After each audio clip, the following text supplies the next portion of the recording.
Okay, so last class we were talking about stereotyping.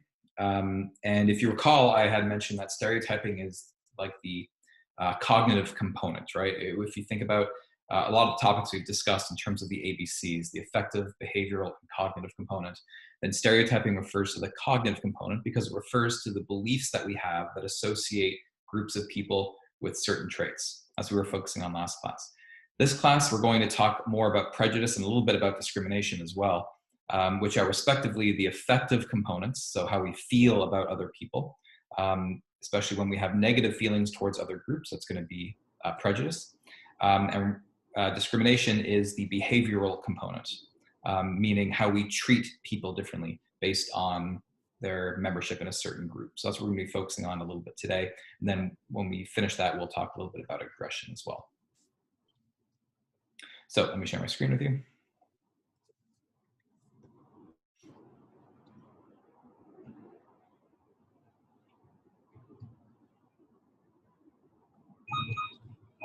Okay.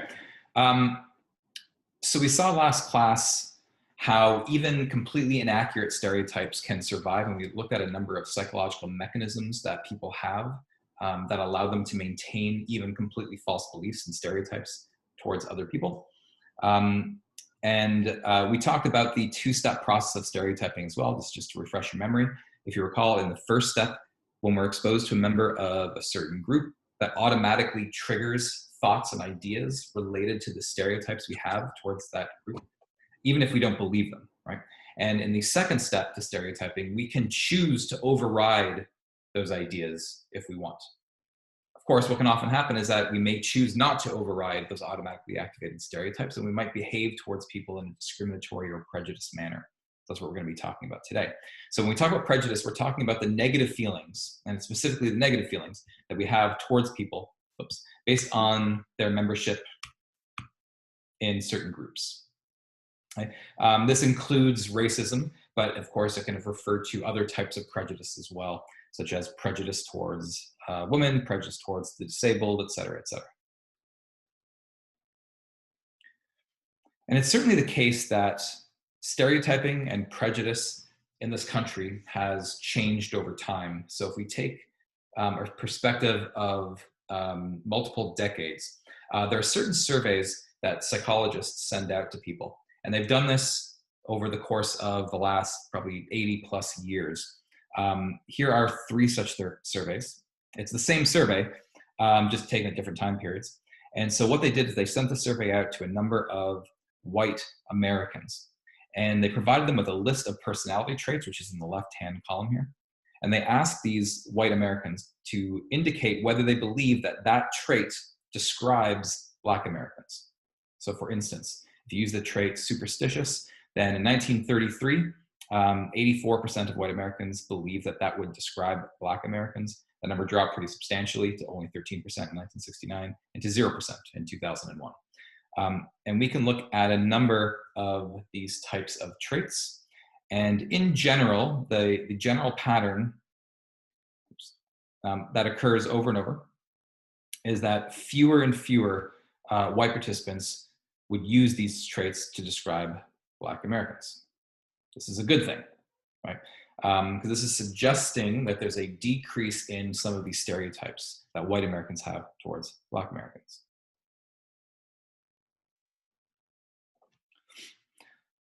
Okay, now those were beliefs that white Americans had towards Black Americans, so that we're referring to stereotypes there. They've also conducted a number of similar surveys over the decades looking at more prejudice or discrimination, so how white Americans might treat Black Americans. So this is the percentage of white participants who report being willing to admit Black Americans into various relationships with them. And so you can see in 1949, if you look at the white Americans who said that it would be acceptable to them to have a Black American in their occupation at work, that number was only 78% back in 1949. By 1992, that had gone up to 99%. And similar trends are seen with respect to other types of relationships that Americans might have as well. Okay, so again, these are relatively good signs. I mean, this is only 1992. Obviously, we're almost 30 years beyond that. So these numbers might look a little bit different today. And it's certainly the case that, especially in the last 4 years, or last few years, there seems to have been somewhat of a resurgence of prejudice and discrimination. So although the long-term trend over the course of decades is positive in the sense that there's decreasing stereotypes and decreasing prejudice, in the short term, over like a few years, obviously things can move around a little bit. And there seems to have been somewhat of an increase in discrimination and racism in particular in the past few years. But at least on longer scales, the trend is fairly positive. This is the percentage of adult participants who agree with the statement that it's all right for blacks and whites to date each other. And this was taken over the course of, 25 years. Hopefully that number would be even higher today. But again, we see a similar sort of trend, whereas fewer than half of people in 1987 thought that that would be okay. We're looking at 86% as of 2012, and hopefully higher today. But even though these are positive trends, this of course does not mean that racism or prejudice or discrimination is a thing of the past. Because one of the things that researchers have noted is that although explicit racism in particular has decreased over the decades, it has been replaced with something that they've called modern racism. And I want to talk a little bit about what that is. According to researchers, there's a lot of people who still harbor prejudicial or racist attitudes towards others, but they realize that in many contexts, they're not able to express those points of view because in most parts of the country, it's sort of not really allowed to express those racist or highly prejudicial views. Again, there's unfortunately a bit of a resurgence in the past few years of that, where some people, some races have felt emboldened and have become more noticeable and explicit. But apart from them, for the most part, people recognize that they can't explicitly state these sorts of racist attitudes, but they still harbor these negative attitudes towards people of other races. And so what modern racism refers to is that although explicit racism has decreased, it still tends to bubble up in conditions where people are able to rationalize it away, or in conditions where it's more socially acceptable. So think about it this way. Okay. You can think about this from a cognitive dissonance perspective, where you've got people who believe that they're good people, right? And yet they still harbor these racist attitudes. Well, if I harbor racist attitudes, then that kind of conflicts with my ideas that I'm a good person. It's sort of hard to maintain both of those perspectives at once. And so what happens is that although they harbor these negative feelings, they kind of suppress them until they're in situations in which they're able to express them, but they're able to rationalize them away. They're able to treat, say, Black people differently, but they're able to rationalize it away and say it's not due to racism, it's due to something else. And by rationalizing and justifying it that way, they can maintain a belief that they're a good person while still harboring these negative attitudes towards others. In other words, people still perceive themselves as fair, but they still have these negative feelings towards these outgroups. But if that's true, then how is it that we can detect modern racism? How do researchers even know that modern racism is a thing if people aren't willing to admit to it? There's a number of techniques that people can or have tried to use to sort of get at modern racism. A few of them aren't very good, but there is one technique that I'll mention in a second that gets at it a little better. So we've talked in this class about the idea of a bogus pipeline. If you recall, a bogus pipeline is effectively a fake lie detector. So if you hook people up to something that they believe can tell if they're lying, and then you ask them questions, such as, what are your feelings towards people of other races? Well, if people believe that this thing that they're hooked up to can tell if they're lying, then people are going to be more honest when you ask them those questions. And so by hooking people up to bogus pipelines, people are more willing to admit that they might have prejudicial attitudes because they think this machine can tell if they're lying.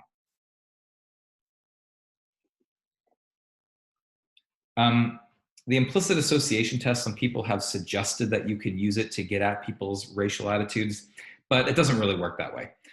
If you recall, when we talked about the implicit association test, which of course you guys all took for assignment 2, if you recall, the implicit association test only really measures your awareness of certain stereotypes. So if you've grown up in a culture that has associated, let's say, being young with a good thing and being old is a bad thing, even if you don't explicitly believe that, then the implicit association test will often still show that you have these automatic associations between being young and that being a good thing, even if you don't explicitly believe it. So just being a part of a culture can lead you to, on the implicit association test, to show these sorts of associations. And so what that means is that if you took a race IAT for assignment 2, it might have shown that your results might have indicated that you have a preference for white faces over black faces. But what that means, it does not mean that you're a racist person. It does not mean that you explicitly prefer white people over black people. What it means is that you've grown up in a culture that has emphasized that being white is a good thing, sort of a racist culture, let's say. And just the fact that you've grown up in that culture, that's what the IET is getting at, right? So the IET doesn't actually measure your explicit beliefs. It doesn't measure whether you're racist or not. It just measures whether you've grown up in a culture that's emphasized certain associations. So we can't really use the IET to get at this idea of modern racism. So a paradigm that has been used more often, which I'm just calling the helping study paradigm, this idea, this experiment gets at people's tendencies to discriminate against other people. So let me describe to you how this study works. So in studies of this kind, there are 2 participants who are working together. So in this case, we can look at a white participant and a black participant, although the same sort of logic applies if you want to use people from different groups, so a man and a woman, or an able-bodied person and someone with a disability. The same sort of logic applies, but I'll explain it in terms of a race. All right, so what happens is that you've got 2 people, 2 participants, or at least one real participant. So let's say the white person is a real participant, and the black person is a confederate of the experimenter, meaning they're pretending to be a participant, but really they're working with the experimenter. So what happens is that these 2 people start working together, or I shouldn't say together, they start working beside one another independently on a task. And at some point, in this case, the black person, who's, remember, working with the experimenter, turns to the white participant and asks them for help on some of the problems that they're working on. Now, what the researchers are really interested in is whether the white participants would help the black person. And they look at this under 2 conditions. So in the first condition, the participants are led to believe that this person, that their black partner, has worked really hard at this task. And they just can't get the answer. No matter how hard they work, they can't get the answer. And under this condition, if you look at the percentage of people who helped, regardless of whether their partner was a black person or a white person, I forgot to mention that there's a control condition in which some people's partners are white people. In those conditions, it doesn't matter whether the person who's asking you for help is a white person or a black person. People are equally likely to help both of these people. This sort of makes sense because let's just say that if I'm a racist white participant and my black partner asks me for help, well, maybe I don't want to help them because I have these negative prejudicial views. But I know that if I don't help them, it's pretty obvious that I'm doing it just because of their race. So I know that I can't really express those racist views under that condition. And so as a consequence, people are equally likely to help the white person and the black person. But in the second condition, some participants are led to believe that their partner has not worked hard, that in fact, they're just being lazy and they're just trying to get an answer without actually working it out for themselves. Now, obviously, under this condition, overall, people are less likely to help their partner if they believe they haven't worked hard. But that's especially true for the black partner compared to the white partner. Okay? In other words, people are still less willing to help the white person, that's certainly true, but they're even less likely to help the black person. Now, under these conditions, what that means is that there's some proportion of white participants who would help the white partner, but not their black partner. Okay, in other words, there's some sort of discrimination going on. They're treating their partners differently based on the race of their partner. Now, if you ask those white participants, if you would ask them, why didn't you help your partner? Probably none of them would say it's because they're black. What they would say is, well, I didn't help them because they didn't work hard. But we know that can't be the complete reason for why they didn't help their partner, because if that was the only reason, they would still help the white and black person equally, but they don't. So again, there's some proportion of these white participants who are deliberately not helping the Black person just because they're Black. But they're able to justify the fact that they're not helping that person. And that's the key concept behind modern racism, is that under this condition where they're led to believe their partner really worked hard, they couldn't justify discrimination. They couldn't justify treating the Black person differently, so they didn't. But under the condition where they believed their partner had not worked hard, that they're just being lazy and trying to get a free answer, now they can justify treating Black people differently. They can say it's not because they didn't work hard, or sorry, it's not because they're Black, that's not the reason. It's because they didn't work hard. Okay? And that sort of basic idea demonstrates that people will discriminate against other people, in this case based on race, under conditions where they're able to justify it as being actually due to something else. And so the same sort of logic applies if you want to look at discrimination in other contexts. So if you want to look at people's prejudicial behavior towards people with disabilities, for instance, you can set up the same paradigm. You can have a real participant working alongside a Confederate who is, in this case, either able-bodied or has some sort of disability. And you can set up the same sort of study to see if people are more likely to help the able-bodied person versus the person with disabilities under the condition in which they're led to believe that person has not worked hard.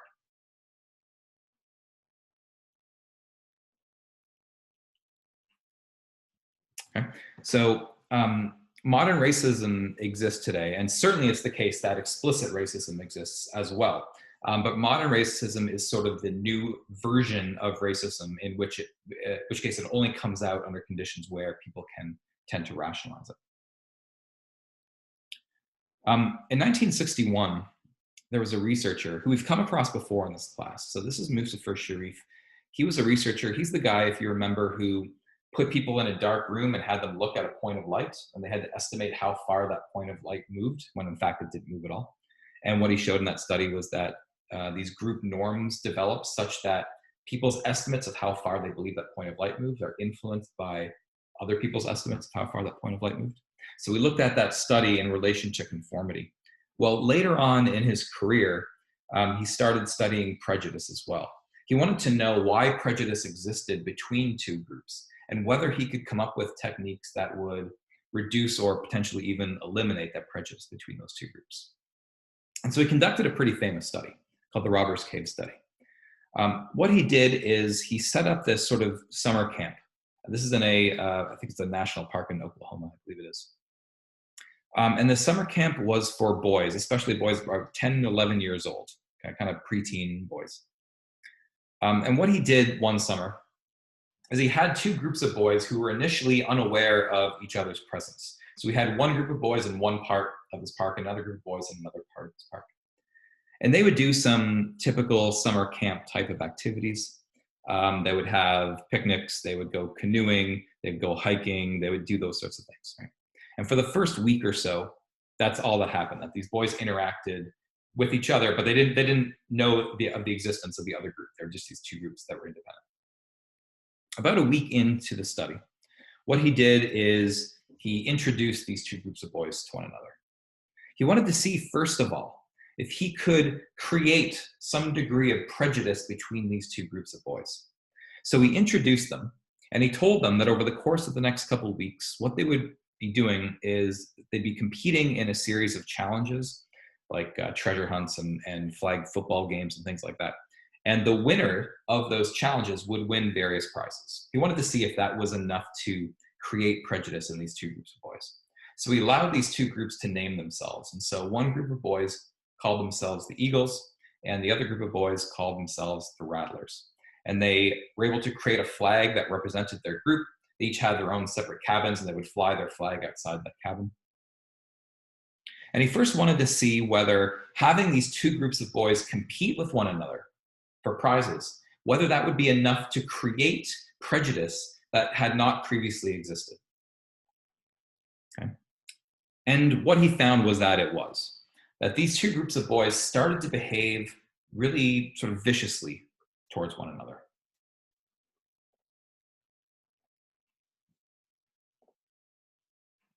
Okay. They became really hostile towards one another.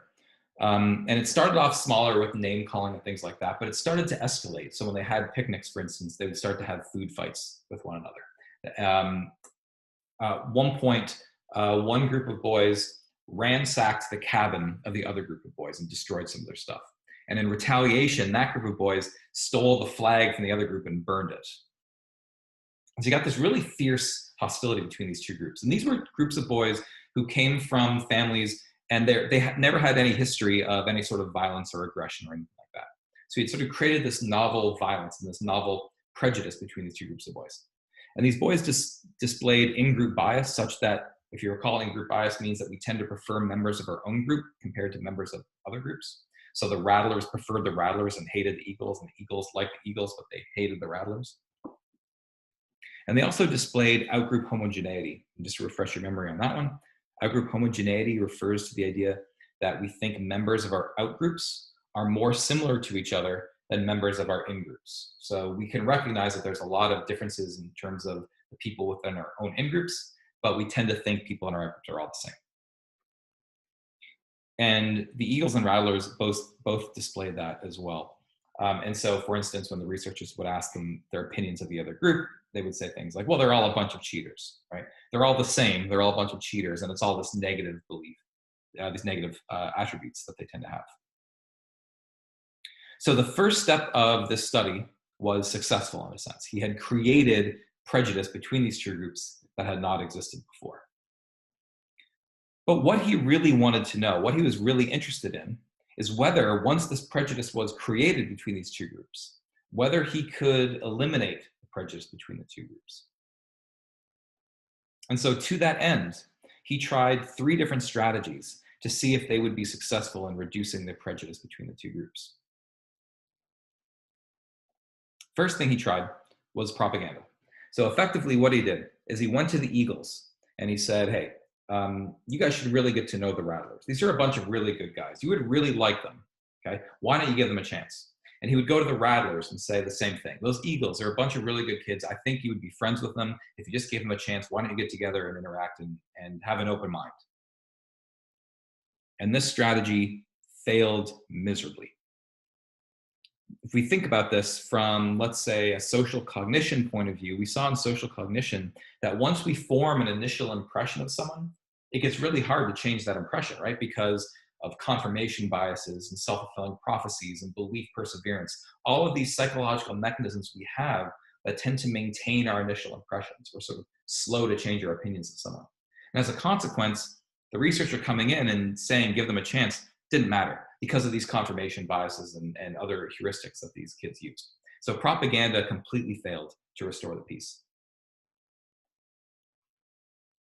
So Sharif reasoned that, well, let's try something else. Maybe if the whole reason why these two groups started to hate each other in the first place was because they were competing with one another, and that's the only interaction they ever had with the other groups, that they were always competing with one another for prizes.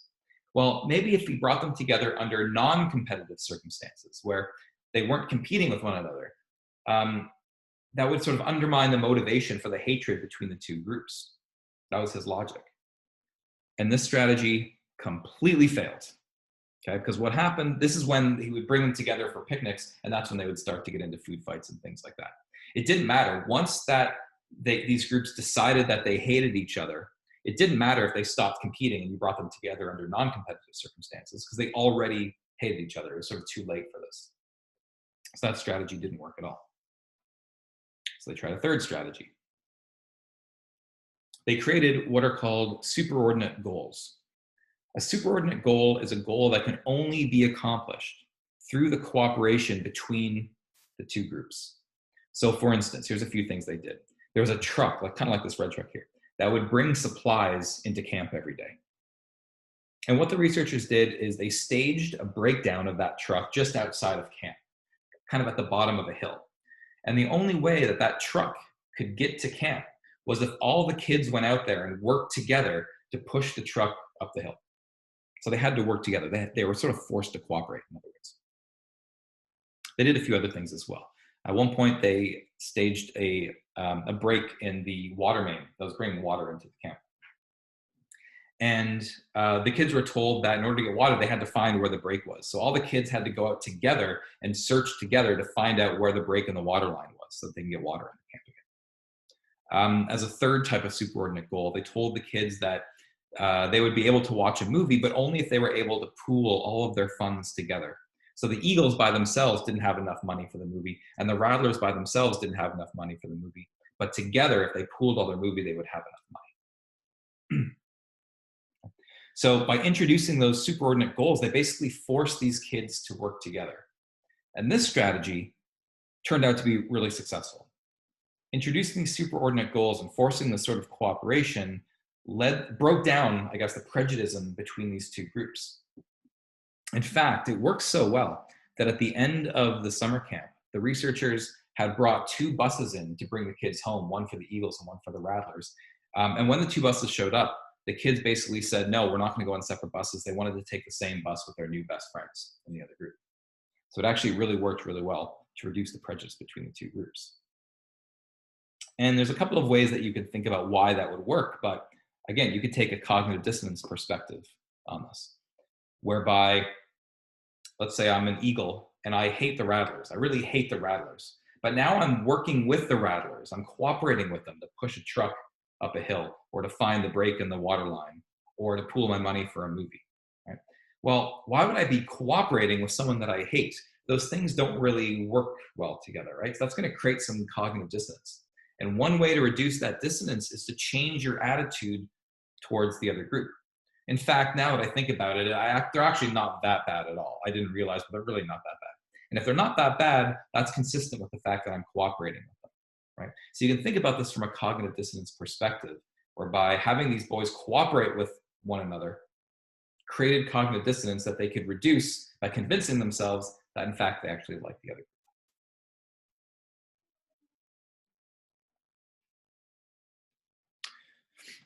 There are a couple of different theories for what causes prejudice.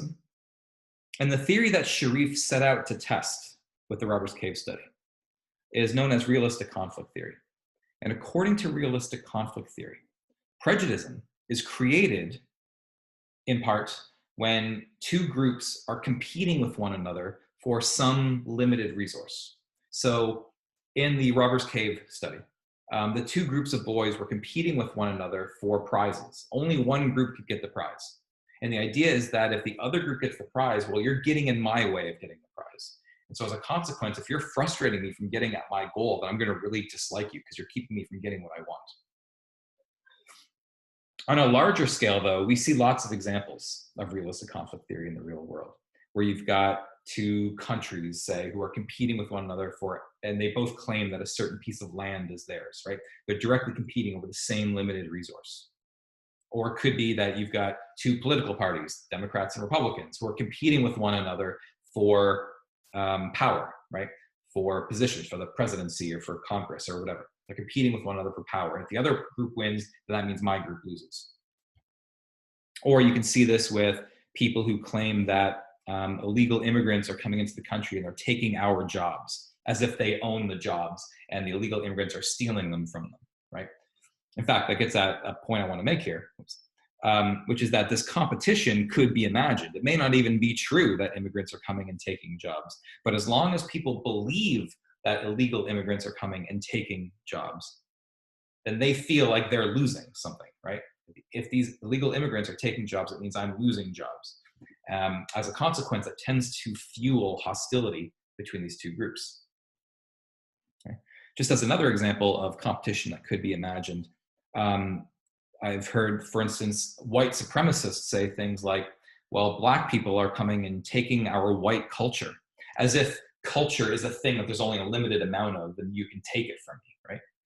But if they, to the extent that they believe that, then what they're basically saying is that there's some resource and these other people are taking it from me. That means I can't have it, and therefore that fuels hostility between these 2 groups.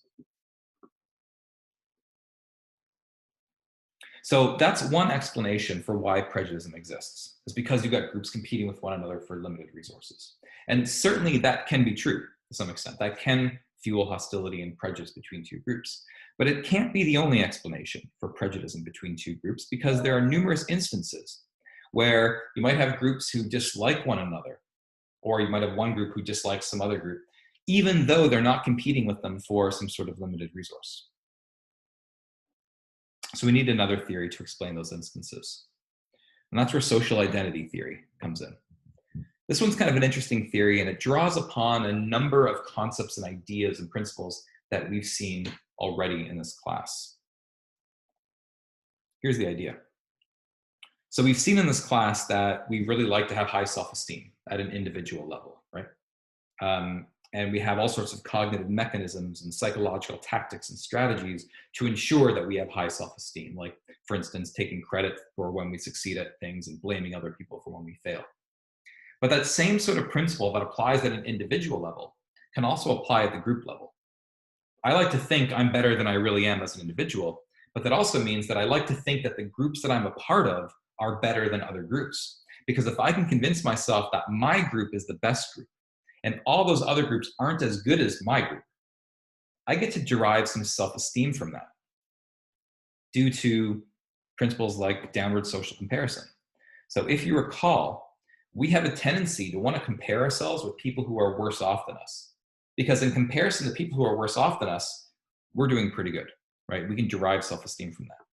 And similarly, at the group level, one way to convince ourselves that our group is better than others is to convince ourselves that all these other groups are not as good as us. So in comparison to them, I'm doing pretty well, right? So it's just another example of downward social comparison, but at the group level.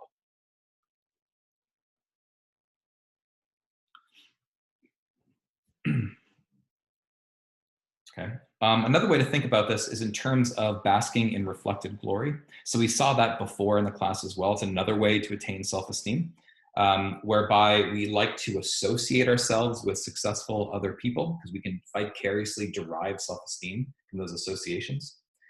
And so that's kind of also what's going on at the group levels, right? So you're sort of basking in the reflected glory of the group. If you can convince yourself that the group that you're a part of is the best group that there is, then you're sort of basking in the reflected glory of that group just by being associated with that group.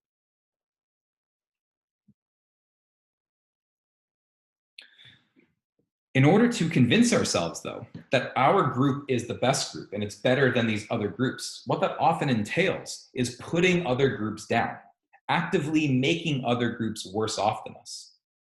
That's basically what I mean when I say derogating out groups. Derogating meaning like thinking poorly about or making fun of or actively impeding some other group. If we can think down on other groups, that makes us feel better about ourselves.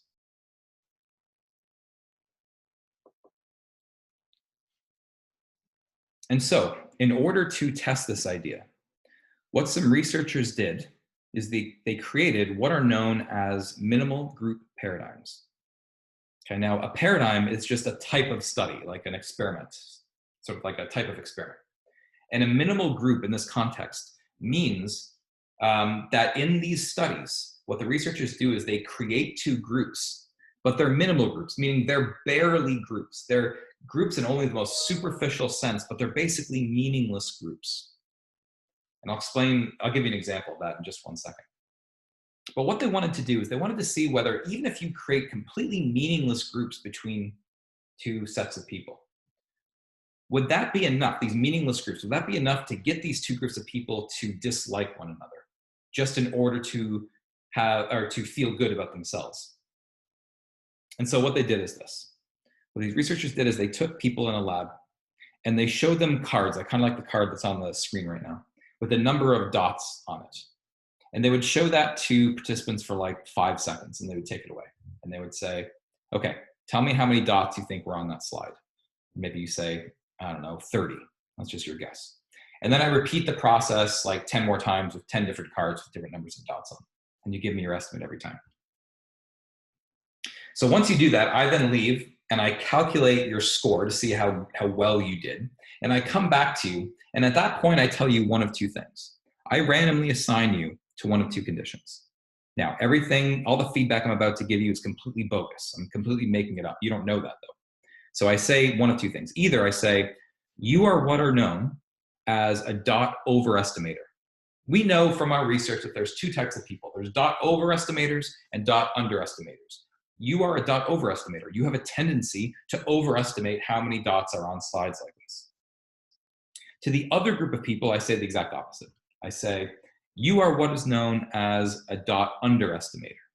We know there's two groups of people, dot overestimators, dot underestimators. As a dot underestimator, you have a natural tendency to underestimate the number of dots that are on slides. So what I've effectively done then is I've told you that you're in one of two groups, dot overestimator, dot underestimator. But these are barely groups at all, right? These are the most meaningless groups you could possibly imagine.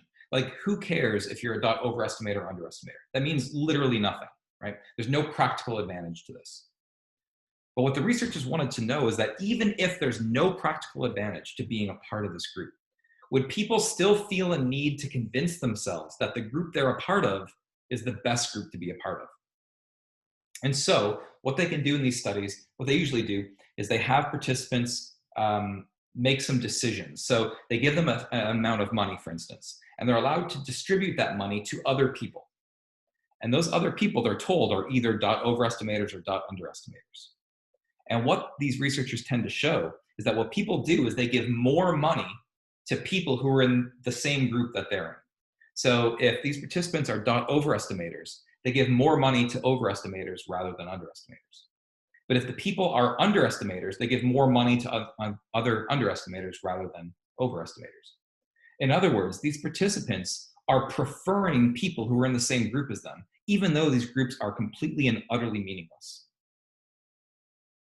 And the idea here is that these people are psychologically convincing themselves that whatever group they're a part of, that's the best group to be in. And so by making the other group worse off, that allows them to justify this idea that they're part of the best group. In fact, this tendency is so strong in people that they will incur a cost on themselves just to convince themselves that other people are worse than them. I'll give you an example. So imagine that you're in this group and you are told you're a dot overestimator. And then I say, okay, you have two options. I've got one option is your group can take $20 and divide it up. And the other group, the underestimators, get $16. Okay, so you get 20, they get 16. The other option is that you get $7 as a group, and the other group gets nothing. Which of those two options would you prefer? Well, what often happens is that people prefer that second option. But how does that make sense? I mean, in the first option, they get $20, and in the second option, they only get 7. So why would anyone take the second option? Well, the reason that people take the second option, where they only get $7, is because although they're only getting 7, the other group is getting nothing, right? They're making way more money than the other group.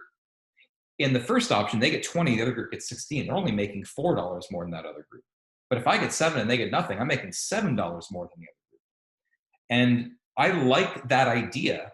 I like the idea that my group is better than other groups so much that I'm willing to sacrifice money for myself just to convince myself that my group is way better than the other group, to maximize the difference between my group and the others.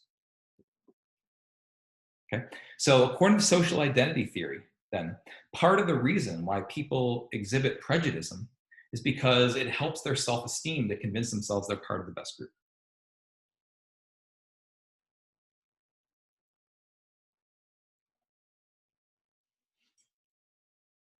There's one more concept I want to discuss in relation to prejudice, which is an important concept in social psychology, which is a concept known as belief in a just world. This is a tendency that researchers noted that people have, especially within this culture, although it's in many other cultures as well. It's the tendency to believe that people get what they deserve and deserve what they get. So there's really two parts of that. So let me break down into each part. So the tendency to believe that people get what they deserve. What that means is that we have a tendency to think that if people are good, then good things will happen to them. And if people do bad things will happen to them, right? And so, in other words, what we reap, what we sow, right? What we get is a reflection of how we've acted in the past. If we were good people in the past, then good things will happen to us. If we were bad people in the past, bad things will happen to us. And the second part of this is that the belief that people deserve what they get.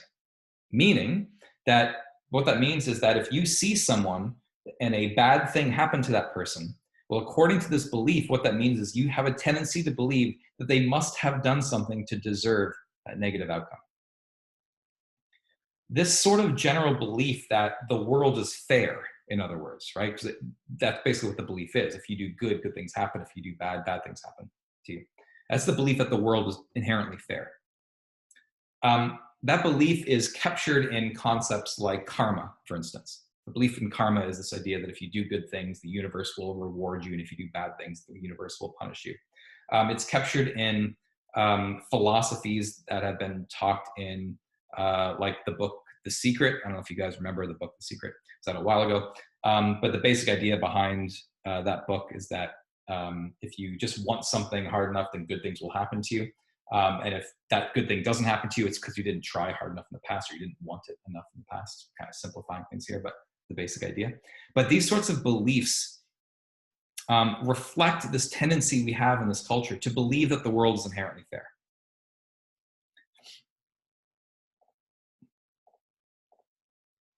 Okay. Now, there's a reason why we have this belief, which is that it's sort of threatening for us to think that bad things can happen to us in the future. I mean, if I realized that I could be diagnosed with cancer tomorrow, that's really threatening to my self-esteem, right? If I believe that I could die in a car accident next week, that's really sort of threatening to my self-esteem. We don't like to think that our fate is dependent on chance factors. We want to have control over these chance factors. We've seen before in this class that people have an illusion of control. People want to feel like they can control random events, which is partly why people engage in superstitious behaviors, for instance. That if I believe that my lucky socks help me every time I take an exam, I wear my lucky socks. Now, wearing lucky socks doesn't help you at all on exams in any sort of objective sense. But if you believe that it does, and that gives you some degree of control over that outcome, right? So we like to have this belief that we can control fate. And that's true of the potential negative outcomes that can occur for us. And so one way to convince ourselves that we have control over these chance negative outcomes that can occur in the future is to convince ourselves that these negative outcomes only happen to bad people. And I'm not a bad person. And therefore, I don't have to worry about these negative things happening in the future. Right? So I don't have to believe that my fate is dependent on this random chance, in other words. So it satisfies a psychological need, right, to feel in control of our universe. But the problem, the sort of dark side that's associated with belief in a just world, is that if we think the world is fair, then when we come across someone for whom something really bad has happened to them, well, if the world is fair, then that means they must have done something to deserve it, because bad things don't happen to good people. That's the belief that we have. Right? And so what that leads to is blaming victims. In terms of research studies, this has been looked at with respect to people like other participants receiving electric shocks. And they've done some studies where people observe another person receiving electric shocks, another person that they believe is a participant. In fact, no electric shocks are actually given, but they believe the other participant is receiving electric shocks as part of this experiment. And if you have those participants evaluate that person who's receiving electric shocks in a number of dimensions, they tend to think somewhat negatively of them compared to if they never received electric shocks. In other words, the fact that they're suffering leads people to need to justify that suffering, right? To say, well, if something bad is happening to them, they must have done something to deserve it, so they rate them more negatively. So we see that in the lab in that sense. But in the real world, we see it in a number of other contexts as well. So we see this all the time with victims of sexual assault, right? Rape victims. There's a common theme whereby if a woman or someone sexually assaults a woman, there's a natural tendency that some people have to try to find fault with something the woman did that might have caused that outcome. So you've heard people say like, well, she shouldn't have been wearing that. She shouldn't have been drinking. She shouldn't have been there alone. She shouldn't have been out at night. There's this tendency to blame that woman for her outcome. Now, of course, it's not the woman's fault in any way. She's sexually assaulted, right? But the idea is that, well, if we have to face up to this idea that bad things can happen to good people, and that means bad things can happen to me, and that's very threatening to me. And so if I convince myself that these bad things that happen to others only happen to people who make bad choices, right? People who chose to drink when she shouldn't have been drinking by herself. And so by convincing themselves of that, they can maintain this belief in a just world. The problem is you've got these people who are being denigrated, basically, who are being looked down upon, who are being blamed for their own misfortune as a consequence. And you see the same thing for like battered spouses. Like, I can't believe she stayed with him for that long. Why couldn't she just leave if she was in this abusive relationship? When in fact things are much, much more complicated than that. People do the same thing for people who are homeless, and sort of having this automatic assumption that homeless people are homeless because they're too lazy to get a job, or because they're some other thing that they had control over that led them to become homeless. They made bad decisions in the past. And we like to believe that. We like to believe that those victims did something to deserve it, because that means that our futures don't have to be so negative, because that means we have control over our futures as well. So this natural tendency that we all have for belief in a just world, be aware that in having that belief, there's people that have these negative outcomes that are associated with that, right? Because we have this tendency to blame the victim. And so, for instance, if you've ever heard someone say, or you've ever said yourself, because I hear people say this all the time, everything happens for a reason, right? That's not a great attitude to have for the most part, because if everything happens for a reason, then that means that those children who are starving in Africa, there's a reason for it, right? They did something to deserve the fact that they're starving. And that's a horrible idea, right? It's a horrible thing to believe in. But we sort of have to believe that if we believe the world is fair. And so we need to face up to the idea that sometimes bad things happen to good people, sometimes good things happen to bad people. And it's sort of psychologically uncomfortable to do so, but we need to do so so that we don't blame victims for their misfortune.